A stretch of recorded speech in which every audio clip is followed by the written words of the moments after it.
Hi guys, and welcome back to another video on the channel. So today, as you can see by the title, I'm finally getting to my Little Garden and Drum Island review. I'm so sorry this took kind of longer than I expected it to. It's because I've been moving into my new house for the past 2 days. Not like new house, but like my uni house, if that makes sense. My house for university, I've moved in the past 2 days, but I'm not actually moving in, like me and most of my stuff, until later on. But like, we got the house the past 2 days since I've been moving. Hey, you know, you guys don't really care, it's fine. But that's why this review has taken longer than I expected it to, so apologies. It's currently nighttime. I am so tired. I literally just got back from London, but I want to watch Alabaster so bad. I want to start the Alabaster arc, and I can't until I've done this review because I don't like doing the reviews when I have the knowledge of the next arcs, because it gives me hindsight that I don't want when I'm doing my little theories, you know? Let's get into the video. You guys can check out all of my social medias here if you want to, and be sure to like and subscribe if you enjoy, and yeah, let's do the review. Okay, so let's start at Little Garden. So this was episode 70 to 77, and this was like so long ago that I watched this because I think Drum Island was kind of long, and also I was doing my first ever reactions while watching Drum Island, so watching the episodes took a little bit longer because I had to watch them with you guys and edit through and kind of focus on that. So this was kind of a long time ago, but thank God I wrote down all of my thoughts for you guys because I would not probably remember everything I was thinking. So the first thing I wrote down while watching Little Garden was that 7 magnetic forces from Reverse Mountain is what made the weather play up last time. So the weather in the Grand Line isn't always as weird as it was that time we went through, but these 7 magnetic forces from Reverse Mountain, because Reverse Mountain kind of is like from loads of different angles, is what made the weather be weird. So it's not always going to be like that. So that's one thing I took note of. And this was when I first started watching the sub. So I hadn't watched it in the sub until Little Garden, and I literally said,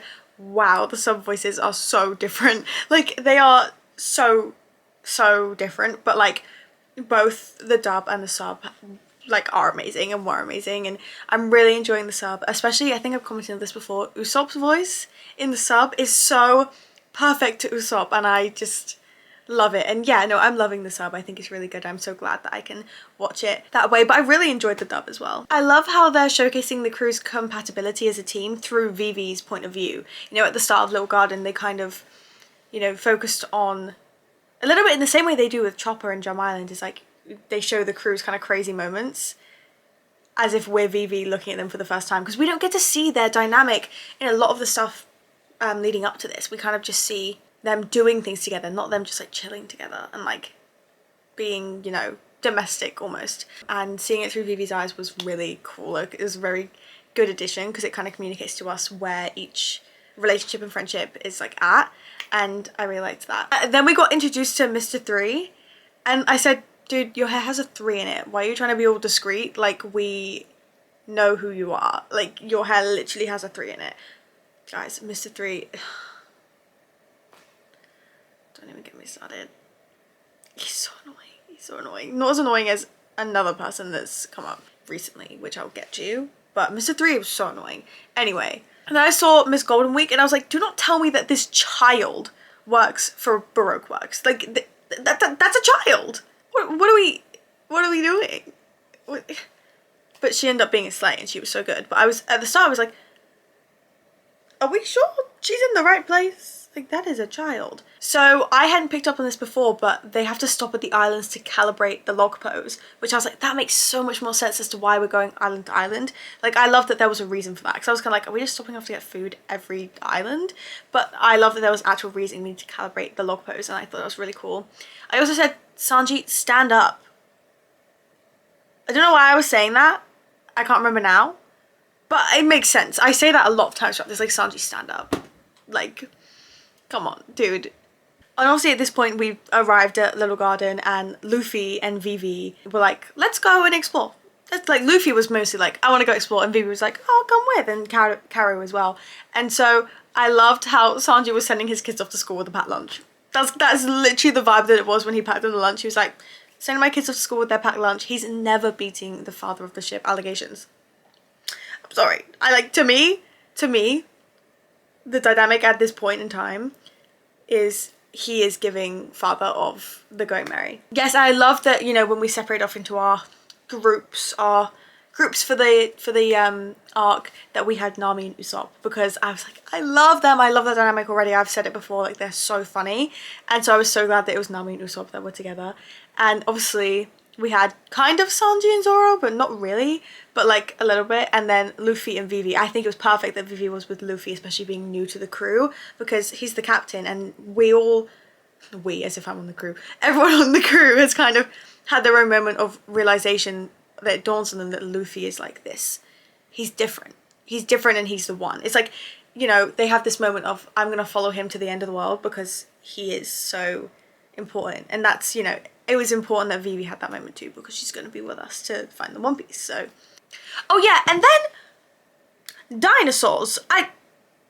Of all the things I expected to see in One Piece, dinosaurs were not on that list. I don't know why. I just kind of thought that they wouldn't have like dinosaurs. I don't know, but obviously it makes sense that the island was like stuck in a prehistoric period. I think that was kind of the understanding that I got of it. And then Vivi kind of did a little explanation of the islands on the Grand Line and how each one is different because they all have different like weather or different things that make them like unique. And I loved that explanation, and it made me just even more excited to see all the islands on the Grand Line. Like, I watched the Breathtaking World of One Piece, and that reaction is up on my channel if you guys want to check it out. And I'm so excited to see all those places. You guys have told me that some of those places are in movies and video games as well, which I need to play these video games. So I'm just so excited to see all of the islands. Zoro was saying, so we both use the three-sword style. To us, Triceratops. Please, please be serious, please. So we both use the three-sword style. It's a Triceratops. What are we doing? It made me giggle a lot. And then Nami and Usopp sitting on the ship, and then they get approached by a giant, and I was like, of course the big bad giant finds the only two people on the crew that want nothing to do with this place. I'm like, are you serious? And the first thing I thought was, how are they gonna do this in the live action? How are they gonna do this in live action? One Piece Netflix recently posted on their Instagram account Inaki Godoy, who plays Luffy in the live action, and he was dressed up in a dinosaur suit because he was like, we have dinosaurs in the new season of One Piece, and I'm like, oh, so they're doing dinosaurs. They're doing, okay, cool. I'm so excited. I'm so excited for the new season of the live action next year. Hopefully by next year I would have caught up to One Piece. Is that delusional of me? I'm probably not gonna get there in a year, am I? I'm trying, I'm gonna try, but you know. Luffy is just the silliest person ever, and the fact that he got swallowed by a dinosaur and then came out because it was cut in half is just, it makes so much sense for him. And then the giant, Broggy the giant? His laugh, guys, both of their laughs I came to realise were so strange, interesting. But Broggy's was one I noticed at first, and I was like, why does he laugh like that? What is going on? And they really made a point of his laugh as well, and I was like, that's so funny. And then Nami and Usopp were going through their stressful time, and I was like, this is the most stressed I've been since the Sanji drowning incident in Arlong Park. I was stressed for Nami and Usopp. I was like, he's gonna kill them. But no, they were fine. And then we found out that we have to stay in Little Garden for a year to calibrate the log pose. A year. We don't have a year. Like, Alabasta is burning. We do not have a year. What is going on? And I was like, how are we going to do this then? Because they can't do that. But it's because it's set in like a time period where time doesn't run the same way, and that's why the dinosaurs are there. And so it makes sense. When Broggy ate the lunchboxes, I'm pretty sure this is the context for this. When Broggy ate the lunchboxes and Luffy goes, if you say it's bad, I'll beat you up. Luffy, I love you and your loyalty. You're so cute. I think that was when he ate lunchboxes, I think. But, like I said, Little Garden feels like a while ago to me. Then, obviously, the alcohol exploded inside the giant. And I was like, what the hell is going on? I kind of forgot that the Baroque Works crews were here at this point, because I was like, oh my god, how has this happened? What's going on? I'm trying to theorize, like, oh my god, who's done this? Who set this up? Blah, blah, blah, blah. And then I was like, oh wait, Molly. I was being so stupid. I forgot they were there. But I love how Luffy had faith in his crew not doing anything like that. But he still wanted to fight Zoro and Whiskey Peak. So I'm kind of... But you guys have told me that that part was probably kind of not, like, necessarily needed. But, you know, it still happened, and it was a bit surprising for Luffy. But also not at the same time, because they gave him food. So Luffy values food very highly. Oh wait, no, it wasn't Broggy, it was Dory. I've said the wrong name this whole time. Dory is the one that Luffy and Vivi were with, and Broggy is the one that Nami and Usopp were with. I've been saying the wrong name this whole time. You guys know what I mean. And then Nami gets like kidnapped, and I was like, are we just here? Like, what are we doing? And so then obviously Usopp goes and finds Luffy, who has a rock on top of him, by the way. Not just a rock, like a big rock of bones. And then the giants fight again, and I really thought that they would spare each other and be best friends, because Dory was kind of injured, and so it wouldn't be a fair fight. But Broggy didn't seem to properly notice, so he did end up killing him. Then obviously we came to a part with Luffy being stuck onto the rock trying to get out, and he was like banging his head against the floor in utter frustration and need for justice, and it was actually really moving to watch. I was like, oh my gosh, and his devotion to morality is just so beautiful. Like, I love Luffy. Like, I love him so much. He's so great. He's just so...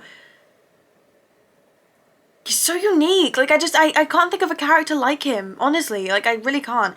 And I think that's what makes him so... like, that's why people are so devoted to him and his story, because he's so unique, and I think he represents such a good message. Yeah, it was quite, like, moving. I was actually quite like, oh my gosh, this is kind of, like, really sad. He's banging his head against the floor, and I'm like, Luffy, stop. And then Mr. Five has been beating up Karu, and I was like, what the fuck? What the actual hell?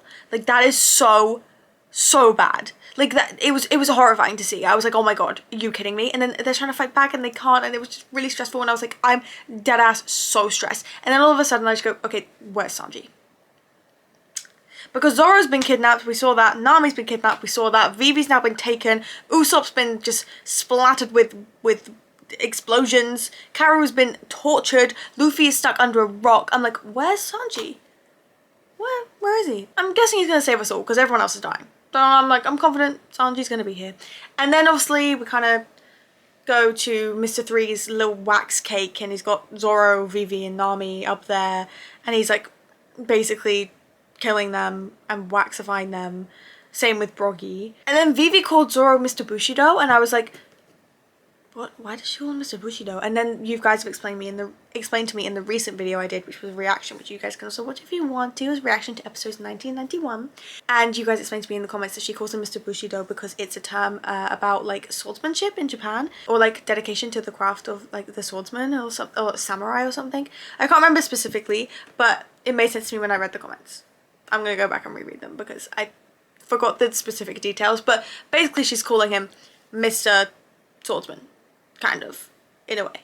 That's kind of what I grasp from it anyway, but I love it. I love that. Really gives such an insight to Vivi and Zoro's dynamic, and like the respect that she has for him and how much respect he has for his craft. Like, I think that's so nice, because I feel like, you know, lots of dynamics within the crew will probably go less explored than others, and so I like that just is a tiny detail that kind of lets us into who Vivi is as a person, who Zoro is as a person, and how they mutually respect each other. Really like it. As the scene's going on, I'm kind of just shocked, so I wasn't writing much other than Sanji needs to hurry up. Sanji needs to hurry up, because it was stressing me out. And Zoro, King, I love you. You know I do. Everyone knows that I love Zoro. But don't cut your legs to get out of the thing. Like, don't do that. I know you're committed. I know, and that's so sweet. Let me hold your hand when it is. That's so sweet. Don't cut your legs though, because that's going to be really painful. You know, you're really good at what you do. I'm sure it would work out in the end, but like, don't do that, you know? And then he kind of was actually going to cut his legs, and I was like, no, y'all, tell me this is a joke. Tell me this is a joke. How are we going to fight without our legs? Like, I don't, like, how is this going to work with freshly cut off legs and immense pain and lots of blood? How are we going to fight? And I was like, where the fuck is Sanji? Where is he? Where is, like, this whole episode, I'm like, where's Sanji? Like, he's gonna come in clutch, he's gonna tell me he's gonna save us. I was so sure. And I was like, it's fine, he's gonna be there.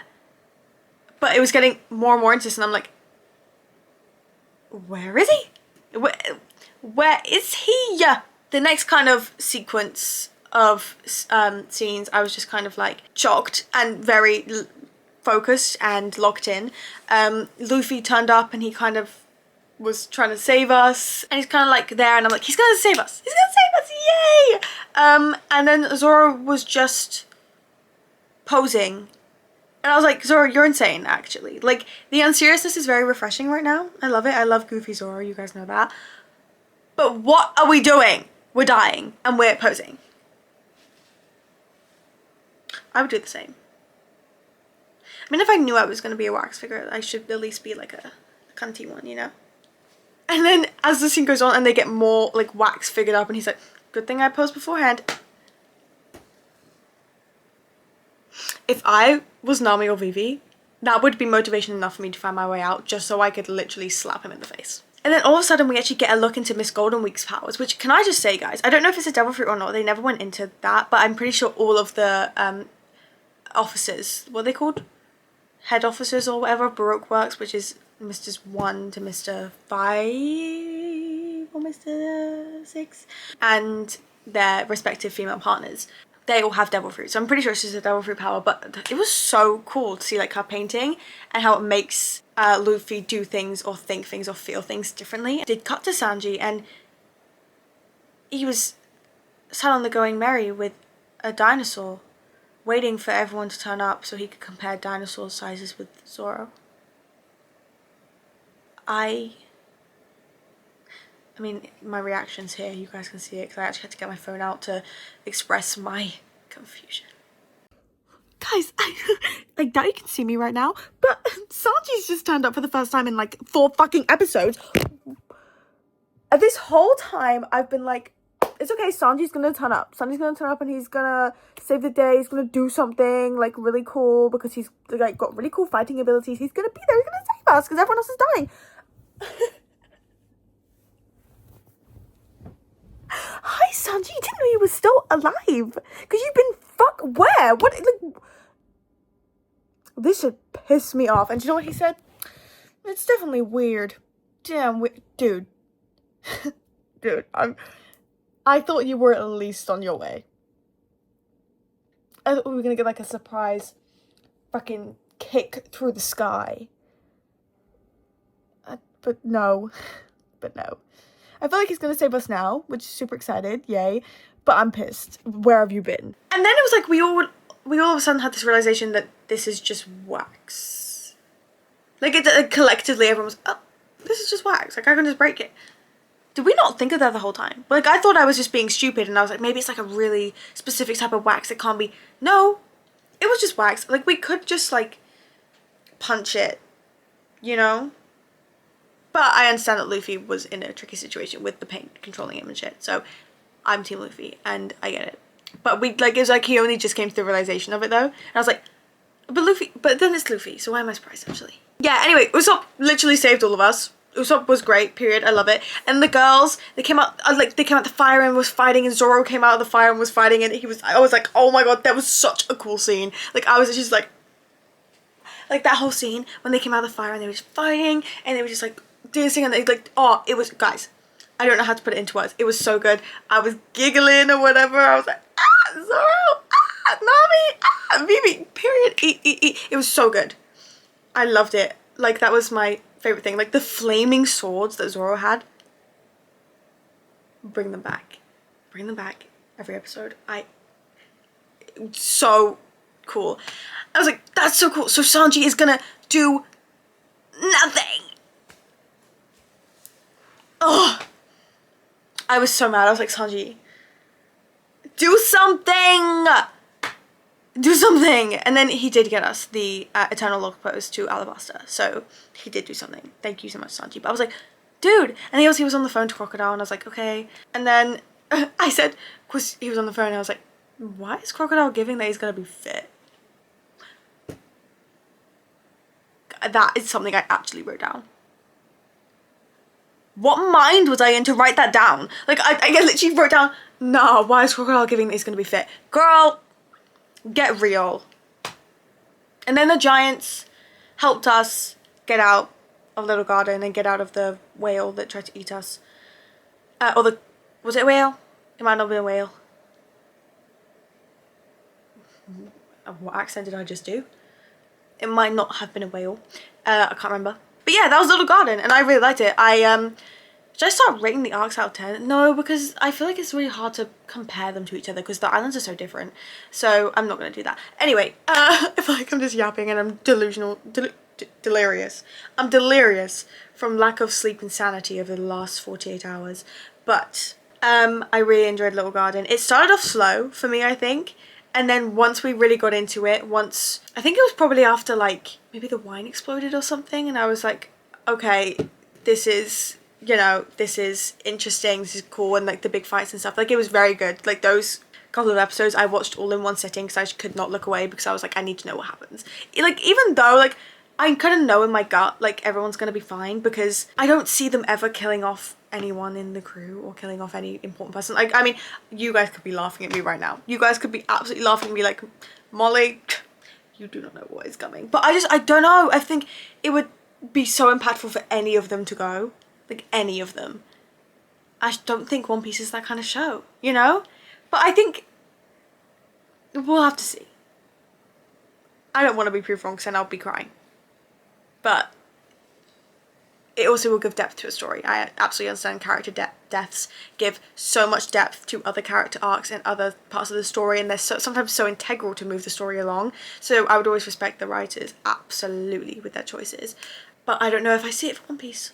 I don't know, but I also said that about a certain character from Outer Banks. And boy was I wrong. On to Drum Island. So we kick off Drum Island and there was a narration voice, which we don't hear very often, I don't think, or I don't pick up on it anyway, but I was kind of like, we have had this narrator before. Are we ever going to meet the narrator? I mean, guys, obviously, please don't spoil it for me. Please, no spoilers. Just a quick PSA, actually. I have brought on 5 lovely moderators to my channel because we're getting to a point in the story now where I'm experiencing everything for the first time. Obviously, with the East Blue Saga, I watched the live action before watching the anime, so I kind of had an idea of what's going on, but from Alabasta Saga onwards, I don't know a thing, and so we're kind of getting into some territory now where spoilers will be very, very, very impactful. And so brought in some amazing moderators, and so they're going to be here to make sure no spoilers are going on and help protect me from the spoilers. And I appreciate all of you being so, I haven't seen any spoilers from anyone so far, and I appreciate that so much. Like, you guys are really protecting my experience watching this for the first time, and like, you guys are just amazing for that. So don't spoil it for me. Don't tell me if we're going to meet them. I'm just asking kind of a rhetorical question here, but like, it's very interesting. I will be looking out to hear if we ever do meet the narrator, because it would be cool callback, you know? That was the first kind of thing I thought of Drum Island. And then Broggy and Dory kind of send us off. Like I said, they help us out of the whale thing, and it also kind of went back to their original story and the origins of how they became to be like rivals to get back to Elbath, the giant island. Elbath, I think it's called Elbath. They were comparing the sizes of the dinosaurs that they'd caught, and I was like, oh, so Broggy and Dory are just Sanji and Zoro. Okay, the future's, that's Sanji and Zoro's future. I see it right there. Cool, amazing, that's great. I found that really funny as like a little comparison. And then Nami suddenly was being off. There was something off with her, and I was like, what is wrong with Nami? What's going on? What's wrong with my girl? And then Zoro's training himself. He's like, I need to be better in the future, because how could I not get out of that? Like, how could I not get out of the wax? You know what I mean? Like, that almost just died. I can't let that happen again. And I was like, okay, Zoro, let's not be so hard on ourselves, okay? Because we tried our best. We were prepared to cut our legs off. Like, you're a great swordsman. It was a very difficult situation that you were in. And then Nami passes out. Nami, big reveal, Nami is not well. And then her theme song came on and I started dancing. I was like, because I love her theme song. Obviously we get more into the fact that Nami is ill. And then I love, this bit was so funny. Is there anyone with medical knowledge on this ship? Points to Nami unconscious in the bed, very ill and needing medical attention. That was really funny. That made me laugh. It was so fitting for them. It was very funny. And then I said, written here, guys. I predicted this. I bet it was that bug that bit her. They wouldn't have shown it for no reason, because she got bitten by a bug at the end of Little Garden after her like clothes had kind of burnt off a little bit. And I was like, bet it was the bug, because that would make so much sense. That like that's made her ill, because they wouldn't have just shown it for no reason. There's always a reason to everything. And so I predicted it. I wrote it down there. You guys can't see, but like I did. I predicted it. Anyway, I was like, shit, we don't have the time to stop if we're going to save Alabasta, because obviously then Nami had revealed the newspaper article that she was looking at during the Kobe Meppo episodes, and it was about basically how Alabasta is getting into a really much bigger civil war under the control of Crocodile, and it's just getting a lot worse. And then Vivi was so sweet for saying, yes, we'll go straight to Alabasta once we get you a doctor. I was like, oh, that's my girl. That's my girl. And I knew she would pull through like that. It was so nice to hear, and Nami needed to hear that, otherwise Nami would never be able to live with herself. Do you know what I mean? And then we first see the most annoying character of the entire fucking saga, I believe. I mean, I've not finished it yet, but I think there's not going to be someone that tops him. Because Crocodile will be annoying, but like, I think he's going to be a respectable villain. Do you know what I mean? Wapole. Just a ball of annoyance and aggravation and pointlessness. I just can't even. Ugh. Yeah, I was just like, okay, Wapole and Karoo will remember you guys because I'm sure you're going to come into it later. And then we see Smoker, and I was like, hey, Smoker, hey. I stand by what I said. I truly believe that Smoker is going to be such a different type of Marine and such a different kind of take on his motivations behind doing this thing and hunting down Luffy, because I truly think that he was almost infatuated with Gold D Roger. I now know as Gold D Roger, not Gold Roger. But I think he was just kind of like infatuated with that, and was just like, now because he sees that in Luffy, he's like, I gotta get him. I gotta be the one to bring him in, you know? I think that's it, and I think that's such a cool story. I mean, don't get me wrong, if he does become a villain to us and like hurts our crew, I'm not gonna love him, but I do think that he's super interesting, so I'm so excited to see more of him, and I hope we get to see more in Alabasta.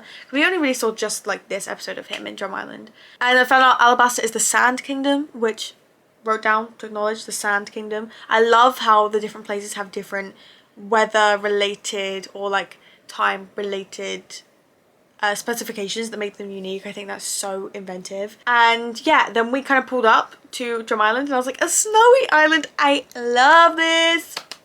I love this snowy island. But then we were kind of did not get the nicest welcome. Luffy, you know, being Luffy, was like, hey, don't fucking speak to us that way. Our friend needs help, blah, blah, blah, blah. And he was kind of going to square up and be like, cool, well, I'll give you a fight then. And Vivi stepped in and she said something like, you know, whoa, like, don't fight. Like, don't fight them. There's no point. We need their help. Oh, God. We need their help. Fighting them is just going to make, like, Nami worse. Like, we need to get Nami help, and that's what's important here. Like, you've got to put, like, the frustrations aside and think first. And I was like, so real. Because Luffy is incredible as a captain. Like, I don't like, I think she said to him something like, you weren't fit to be captain. That pissed me off. I'm like, no, he's a brilliant captain. However, I think he is learning, like, this is all new to him too, as well as it's new to all of us being in the Grand Line, you know, and he's learning a lot, and I think that he maybe won't do that ever again now, because I think it was kind of like a turning point. They wouldn't have written it in that way if it wasn't going to be. And so I really loved that moment, and especially when she jumped in front of Zoro. Was it Zoro? Was she jumped in front of, because he was kind of gonna go forward, and then she got shot in the arm, and I was like, I was stressed. It was like, she is so right, because I love Luffy to pieces. However, he does need to stop acting recklessly, especially in this situation where we need their help. We're coming there to ask them for help. We're not just coming to stop by and eat some food. We are there to ask them for help, to help cure Nami. She needs us. You've got to put your pride aside, you know what I mean? And Vivi recognizes that as someone that has, like, ruled a kingdom, and that just shows her traits of being a princess and a ruler. Do you know what I mean? It makes so much sense. I loved it. Obviously then we kind of go on to help Nami out. I think it was Vivi, Luffy, Sanji and Usopp that went up the mountain to go get Nami to the doctor, and Zoro stayed on the ship with Karoo, and Zoro was literally just serving looks while we were all worried about Nami. He was serving looks and training, which I love. It, once again, he's just dedicated to his craft. You know what I mean? And I absolutely love that. It's one of my favorite traits about Zoro. Oh, I made note that the snowy island that there was destroyed by Blackbeard and 4 other pirates.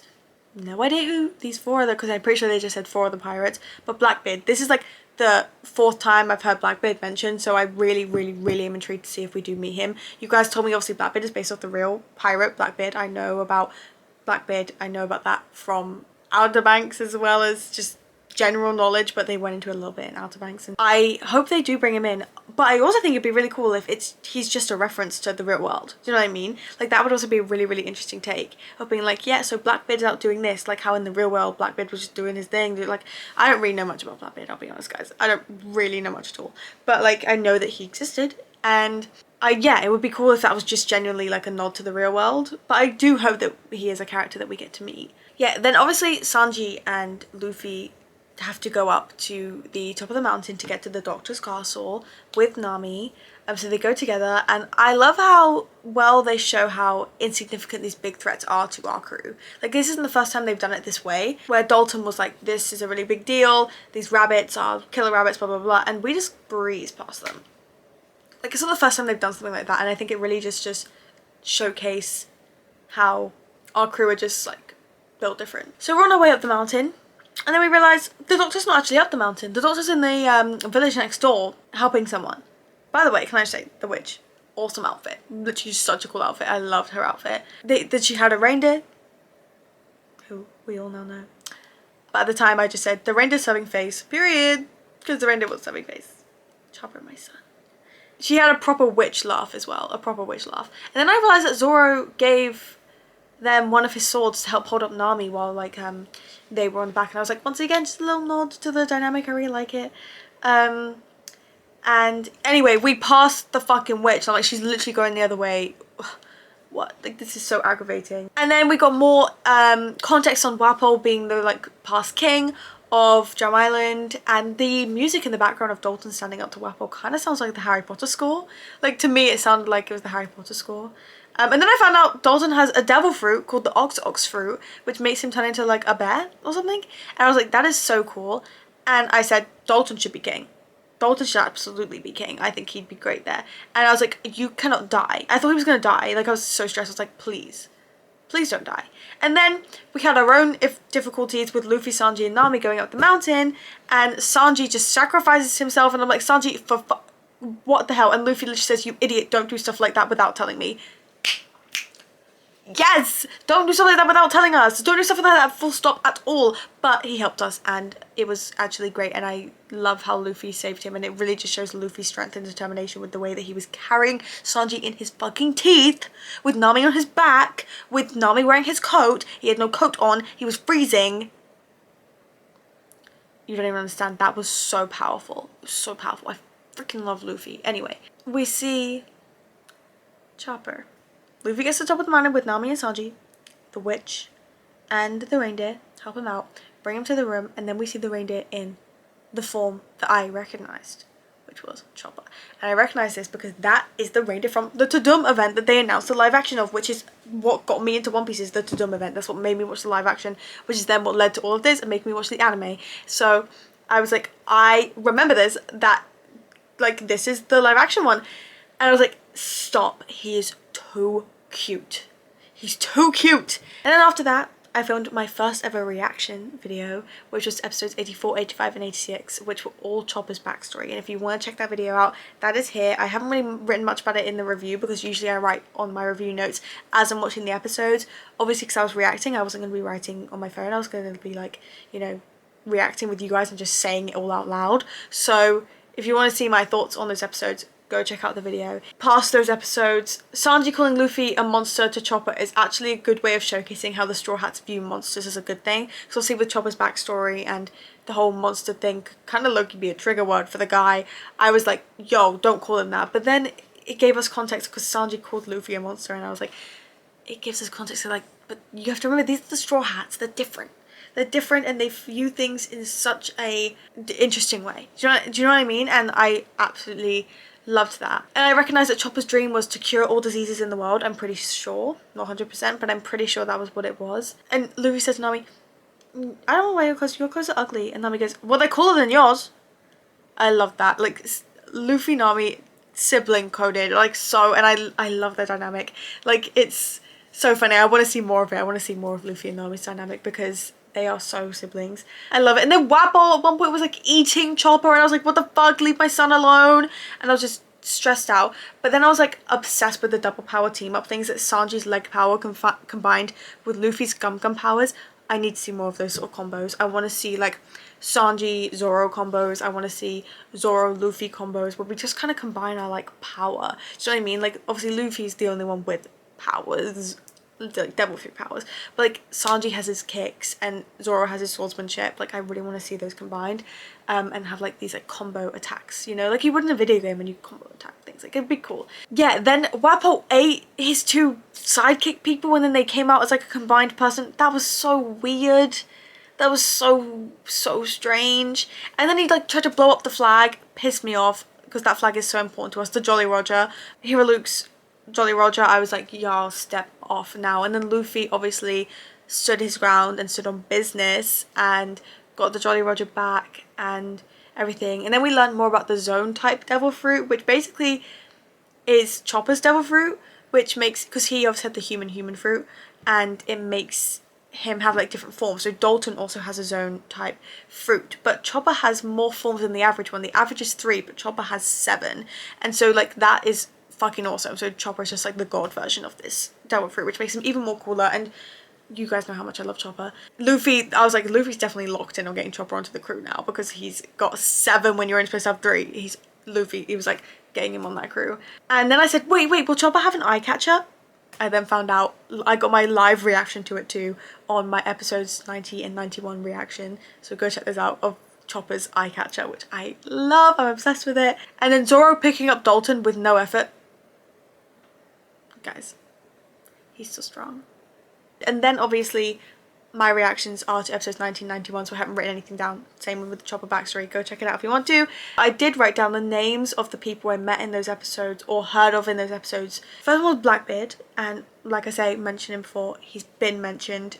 Very intrigued to see if he gets brought in. Next is Ace, who is someone that we've like just met in the last episode, and pretty sure we're going to see more of an Alabasta because he said he'd wait for us in Alabasta for like 10 days. I have a theory that he's on Shanks's crew because he said he knows Luffy, or that Luffy would know him if he heard his name, and I'm pretty sure the only people Luffy knows is Shanks's crew, so that's my theory. And then Dragon, who you guys informed me and reminded me of, is that he's the guy that saved Luffy in Loketown, and he's like highly wanted criminal. So another one that you guys said make sure you remember, so I've written him down too. So yeah, that's my review of Little Garden and Drum Island. I hope you guys enjoyed. So the next video that will be up on my channel is my reaction to episodes 94 and 95, and then 110 and 111, then 125, 126, and then 129 and 130, and potentially 119 as well, although I don't know which episode to pair with that. It would feel pointless just to do one episode, so let me know if you want 120 or 118 paired with 119, because you guys have mentioned it very recently that it's a good one to react to. So let me know. I will see you guys then, and I'm going to start Alabasta tonight because I'm so excited and I cannot wait to see Vivi's home kingdom and save it. And yeah, thank you guys so much for watching. Hope you enjoyed, and I will see you very soon. Love ya. Love you. Bye. Love ya.